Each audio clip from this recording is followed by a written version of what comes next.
Teman-teman, menurut kalian profesi apa yang paling aneh yang pernah kalian dengar? Oke, coba kalian kasih tahu penonton lain dengan cara komen di video ini. Baiklah, kali ini Nongkipedia mau ngebahas profesi-profesi yang pernah ada di masa lalu dan terdengar aneh jika ada di zaman sekarang. Ini dia ceritanya.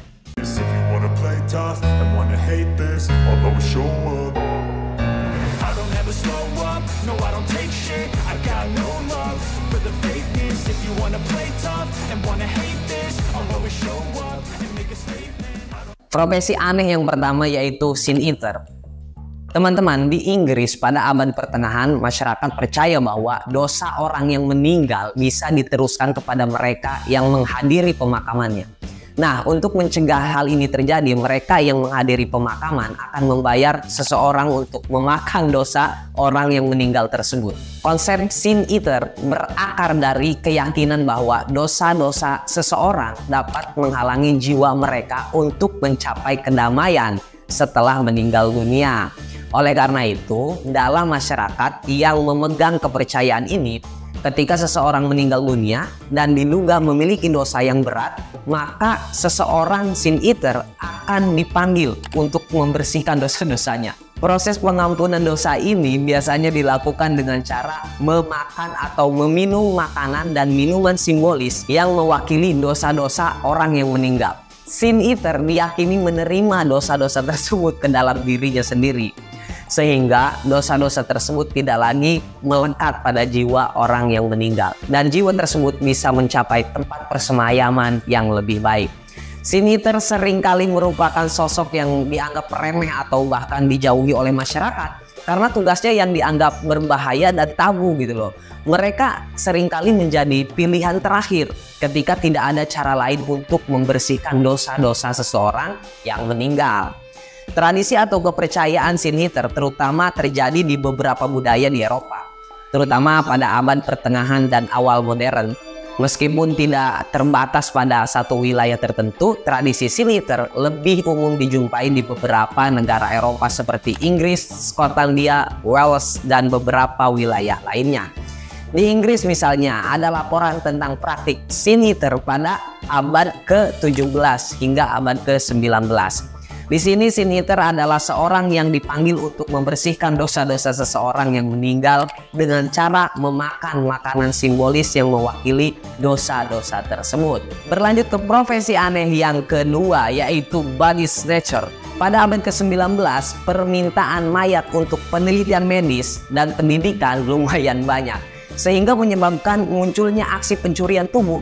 Orang-orang ini akan menggali mayat yang baru dikuburkan dan menjualnya ke sekolah kedokteran untuk dibedah. Body snatcher atau perampok tubuh adalah istilah yang merujuk pada individu atau kelompok yang mencuri mayat atau bagian tubuh manusia secara ilegal dari tempat persemayaman atau lokasi pemakaman untuk berbagai tujuan. Istilah ini terutama dikenal karena peristiwa-peristiwa yang terjadi pada abad ke-18 dan ke-19 di Inggris dan Amerika Serikat. Aktivitas perampok tubuh sering terkait dengan penelitian medis, terutama dalam bidang ilmu anatomi dan kedokteran. Pada saat itu, banyak universitas dan lembaga medis yang menghadapi kesulitan mendapatkan mayat untuk dijadikan bahan studi. Undang-undang pada periode tersebut juga membatasi penggunaan mayat manusia untuk penelitian dan beberapa dari mereka hanya diperoleh dari eksekusi hukuman mati. Karena permintaan yang sangat tinggi dan keterbatasan akses nih untuk mendapatkan mayat dengan legal, beberapa perampok tubuh melihat peluang untuk memperoleh mayat dengan cara-cara ilegal. Mereka biasanya beroperasi di malam hari dan menggali kuburan di pemakaman atau mencuri mayat yang baru dikuburkan. Setelah berhasil mencuri mayat, mereka menjualnya kepada institusi medis yang membutuhkan untuk penelitian. Ini kan rada ngeri. Salah satu contoh terkenal dari praktek ini adalah kisah tentang Brooke and Hare di Skotlandia pada tahun 1828. Mereka tidak hanya mencuri mayat tapi juga diduga terlibat dalam pembunuhan untuk mendapatkan lebih banyak subjek untuk penelitian. Pada akhirnya karena meningkatnya perhatian masyarakat tentang praktik perampok tubuh dan kesadaran akan tidak etisnya gitu tindakan seperti itu, undang-undang diubah untuk memungkinkan penggunaan mayat yang sah untuk tujuan penelitian medis. Seiring berjalannya waktu, praktik perampok tubuh semakin meredup dan sangat jarang terjadi pada masa sekarang. Namun cerita tentang perampok tubuh telah menjadi bagian dari mitos dan sastra populer, termasuk cerita-cerita horor di film. Dalam beberapa kisah, perampok tubuh diangkat menjadi karakter antagonis yang menakutkan karena tindakan mereka yang amoral dan tak manusiawi. Teman-teman, profesi aneh tapi nyata yang selanjutnya yaitu speed boy. Pada abad pertengahan, daging sering dipanggang di atas besi baja setebal 2 cm dan tebalnya 3 meteran dengan api terbuka. Para anak laki-laki dipekerjakan untuk memutar besi tersebut secara terus-menerus hingga daging menjadi matang secara merata. Parahnya, jarak antara mereka dengan api sama dengan jarak antara daging dan api. Speed boy adalah istilah yang merujuk pada pekerjaan yang dilakukan oleh seseorang atau seorang pelayan atau asisten di restoran atau tempat makan begitulah pada abad ke-18 dan 19. Tugas utama seorang speed boy ini adalah mengoperasikan rotisserie atau alat panggang besar yang disebut speed untuk memanggang daging seperti daging domba, daging sapi, atau ayam. Pada masa lalu, alat pemanggang speed biasanya berukuran besar dan dirancang untuk diputar secara manual. Speed boy bertugas untuk menggerakkan speed dengan tangan agar daging terus berputar di atas api. Proses pemanggangan ini membutuhkan waktu yang cukup lama dan melelahkan, sehingga seorang speed boy harus bersiaga di dekat alat pemanggang untuk memastikan daging matang dengan baik dan merata. Meskipun begitu, mereka memainkan peran penting dalam memastikan makanan yang lezat dan matang disajikan kepada para pelanggan. Dengan kemajuan teknologi dan perkembangan dapur modern, alat pemanggang otomatis telah menggantikan pemanggang manual menggunakan speed, sehingga peran speed boy tidak lagi relevan dalam restoran masa kini. Sekali lagi perlu dicatat bahwa istilah speed boy adalah bagian dari sejarah dan budaya masa lalu. Saat ini tugas pemanggangan daging telah sepenuhnya diotomatisasi atau dilakukan oleh koki menggunakan peralatan dapur yang modern. Speed boy adalah pekerjaan yang terjadi pada abad ke-18 atau ke-19 begitu, terutama di Eropa dan Amerika Utara. Pekerjaan ini biasanya ditemukan di restoran penginapan atau tempat makan lainnya di tempat pemanggangan daging dengan alat pemanggang manual atau speed. Teman-teman, kita geser ke profesi aneh lainnya yaitu powder monkey. Powder monkey adalah anak laki-laki yang bertanggung jawab membawa bubuk mesiu dari magazin kapal ke meriam selama pertempuran. Meskipun pekerjaan mereka berbahaya, banyak anak laki-laki berusia 7-8 tahun yang bekerja sebagai powder monkey di kapal angkatan laut. Powder monkey adalah istilah yang merujuk pada pekerjaan yang dilakukan oleh anak-anak atau remaja dalam sejarah militer. Terutama pada abad ke-18 dan ke-19, pekerjaan ini terutama terkait dengan kapal perang ya, terutama kapal angkatan laut pada masa lalu. Para powder monkey bertanggung jawab untuk menyiapkan atau mengangkut bubuk mesiu atau amunisi ke senjata di kapal perang. Bubuk mesiu digunakan sebagai bahan bakar untuk meriam dan meriam-meriam lainnya. Tugas mereka adalah memastikan pasokan amunisi yang cukup dan tepat waktu selama pertempuran di laut. Pekerjaan sebagai powder monkey sering kali sangat berbahaya karena melibatkan penanganan bubuk mesiu gitu yang sangat mudah terbakar dan meledak. Anak-anak ini harus bekerja di bawah tekanan selama pertempuran, mengangkut bubuk mesiu dengan cepat dan hati-hati agar tidak ada kebocoran atau insiden yang dapat menyebabkan ledakan yang merugikan. Meskipun tidak terlibat secara langsung dalam pertempuran, powder monkey sangat penting untuk keberhasilan kapal perang.